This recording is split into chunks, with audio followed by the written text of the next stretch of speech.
Sebenarnya kami developer properti ini sangat mengharapkan tentunya bantuan dari pemerintah, terutama kepada para pembeli yang sudah mengambil KPR.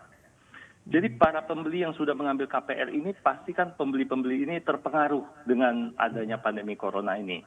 Nah, kalau misalnya sekarang ini dari BI dan OJK sudah mengatakan bahwa prinsipal itu bisa ditunda setidak-tidaknya 1 tahun dengan tidak perlu bank-bank itu memberlakukan provisi, ya. Tetapi baru prinsipal yang ditunda.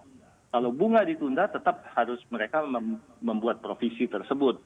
Nah, kalau misalnya keadaan ini memburuk seperti ini, menurut saya, mereka harusnya membuat juga aturan bahwa bunga dan prinsipal boleh ditunda, yaitu dengan cara diplafondering dulu, misalnya sampai 6 bulan atau sampai akhir tahun. Setelah itu, baru mereka mulai mencicil kembali, tanpa bank-bank itu dibebani dengan provisi-provisi tersebut. Nah, dengan demikian para pembeli yang sudah mengambil KPR ini bisa hidup kembali. Menurut saya itu yang kita bisa harapkan dari pemerintah saat ini. Baik, kira-kira apakah ada opsi untuk penurunan harga properti ini, Pak? Kalau kita lihat dari Ciputra sendiri, apakah akan mengambil kira-kira langkah tersebut? Sampai saat ini kita belum menurunkan harga memang, tetapi kan ini semuanya faktor demand and supply.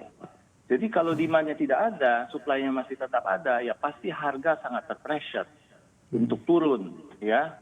Sehingga kita lihatlah nanti seberapa panjang ini. Kalau ini berkepanjangan, tentunya akan terjadi pressure harga untuk turun.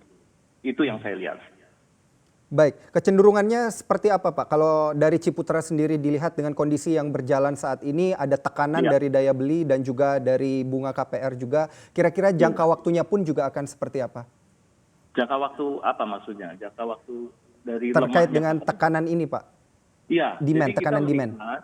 Kita melihat bahwa sampai dengan kuartal ketiga mungkin pasar masih akan lemah lah. Karena walaupun kita mengharapkan Juni terjadi recovery sedikit, tetapi kita tidak bisa mengharapkan misalnya Juni itu seperti di bulan Januari atau Februari tahun 2020 ini. Masih belum.